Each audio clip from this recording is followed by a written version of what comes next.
everyone, welcome back to the channel. Lord Josh here. I bet you never expected to see a video like this on the channel.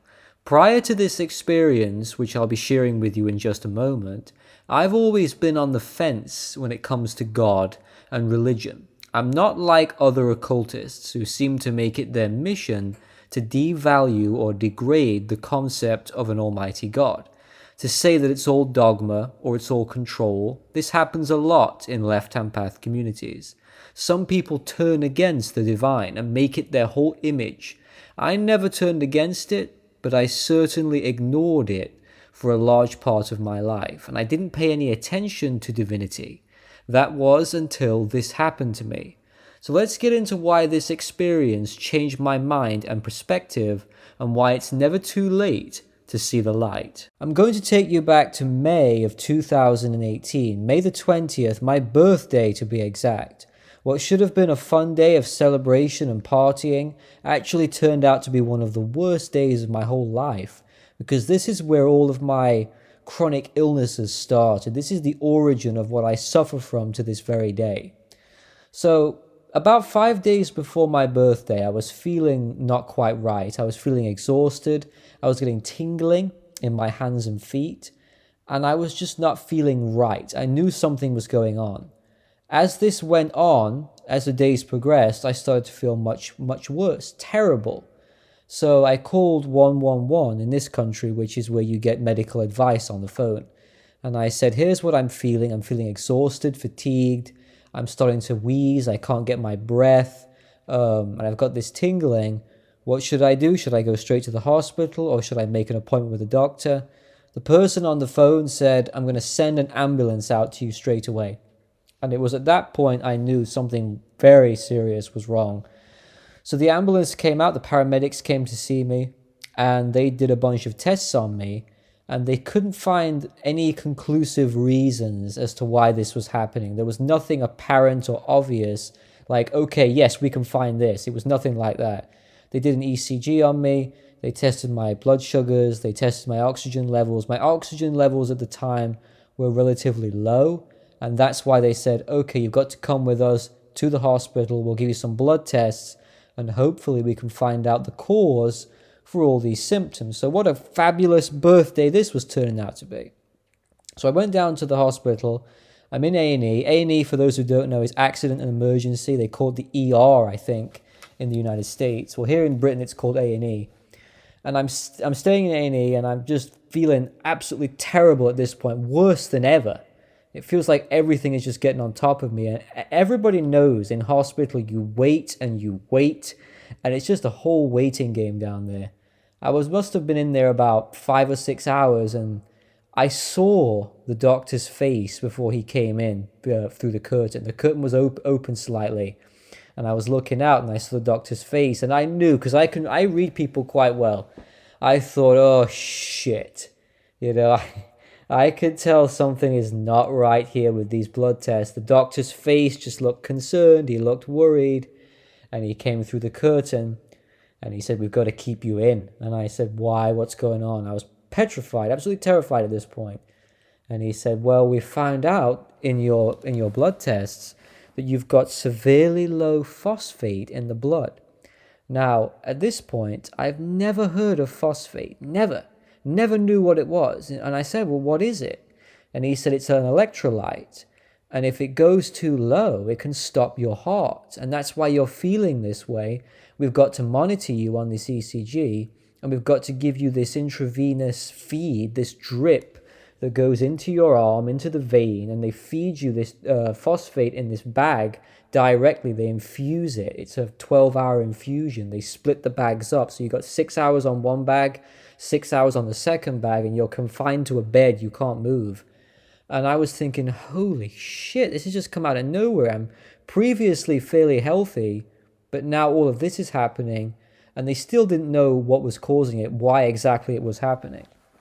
So I was admitted into the hospital, given the 12-hour infusion with the 2 bags, and then I was sent home because I recovered. My phosphate levels had improved, the serum in the blood was back to baseline, back to normal, and I went home. About 2 or 3 days later, I started to feel fatigued again, tired, cold, tingling in the hands and feet, not feeling right. And I was thinking, okay, it must be the low phosphate coming back. Called the ambulance, went back to the hospital, and again, the same thing. They tested my blood. They found out it was severely low, lower than it was the first time I had the test. So the first time I came in, it was low, but now it had gone even lower, and I just had the 2 phosphate intravenous bags only 2 or 3 days before. So now they were really baffled and confused as to why this was happening. So I'm in there, and I'm kind of losing hope at this point because I'm really starting to feel palpitations and I'm getting really breathless. At this point, I'm on oxygen. I can't breathe on my own. And I'm thinking, this dawns on me in my mind, I might not make it through this. And I remember thinking in my head, but that's okay. I accept it because I'm laying in bed. I'm suffering. I'm in agony. At that point, I'm not thinking about anything in particular. I'm just thinking about trying to survive. And I was thinking, well, if this kills me, then so be it. What can I do about it? I'm in the hospital. They're giving me the medications. It's not really working as it should because I'm back again. But if I die, then so be it. And I made this kind of acceptance pledge to myself that I will accept it. If heaven turns against me, which it did at that point, so be it. I won't resist. Very Taoist-like way of looking at things, right? So they let me go again, and the serum level improved at that time. They let me go. Guess what happened again? 2 or 3 days later, start to feel the physical symptoms, went back into the hospital, and now I'm sicker than ever, much, much worse. And I am completely giving up hope now. I've lost all my optimism. I'm feeling like shit. And I'm laying in the bed. This is where the spiritual divine experience comes from. Just when I needed something to boost my morale, just when I needed something to perk me up, this is what happens. And I still can't explain it to this very day. I'm laying in bed and I'm looking, and my room was facing the corridor. And this corridor was always lit up bright at all times of the day and night. It was always lit up. And I'm looking out and I see, keep in mind, I'm on a lot of medication. I'm drugged up. I'm in pain. I can't get my breath. I'm on oxygen. I'm loopy. So I'm not quite 100% with it, but I am awake. I wasn't dreaming. This wasn't a dream. I was completely awake, but I was kind of in and out of normal consciousness, but I wasn't asleep. I'm looking at the bottom of the corridor and I see this silhouette of this person walking up to me. And I'm thinking, that's not a nurse. That's not a doctor. That's a very, very strange shadowy silhouette that I'm seeing. It just didn't fit with the hospital surroundings. I've never seen anybody looking like this before. As the silhouette came closer to the door where I was looking out from, it was a nun in a whole habit, a black and white habit. And I, for whatever reason, whatever possessed me, I raised my hand, my right hand, and I beckoned this nun to come into the room. Because I'm thinking to myself at this point, the medicine's not working. The doctors don't know what's happening to me. I am struggling. Maybe a bit of spiritual support, maybe some divine intervention is what's required here. So I raise my hand and I beckon her to come in. And she comes in the room. This is 100% true. All this is true. She comes in the room and she sits down and she says, "Why are you here?" And I told her the reason and why, with the phosphate and the tingling and the not being able to get my breath. And she says, "Well, have you prayed? Why haven't you prayed?" And I said, "Well, I don't know how. I don't know what prayer to do." I said, "I'm a Taoist. I'm a ritual magician. I'm not a Christian. I don't know any religious prayers," which is true. I know how to do feng shui, weather magic, star stepping, all about zhuge-liang, all about Lamat symbolism. I could sit there and decipher a complex symbol, but I couldn't do a Christian prayer because I simply didn't know the words to the prayer. She says, "Well, don't worry. I'll pray for you. I'll pray on your behalf. All you've got to do is close your eyes, sit back, and let me do the work." So as I'm laying there, I closed my eyes, I laid back in the bed, I put the bed right down so I could lay back. And I felt, as soon as she started praying, I felt this wave of relaxing, golden, calming energy wash over my body. It started from my feet and it went all the way up to my legs, through my torso and into my neck and my head. and my whole body was buzzing with this warm, beautiful energy. As she's praying, and as I'm laying there listening to these words, I start to hear the sound of birds, and there was no birds around this hospital at all. I start to feel like I'm standing in a peach garden. I look around. This is in my mind as I've got my eyes closed. I'm not asleep, but I'm in a different level of consciousness. I'm standing there and I'm looking around and I'm in a peach garden, just like what you're seeing right now on the screen. That's what it looked like to me. It was absolutely drop dead beautiful. And I'm looking around. I hear these birds. I hear the words that she's saying.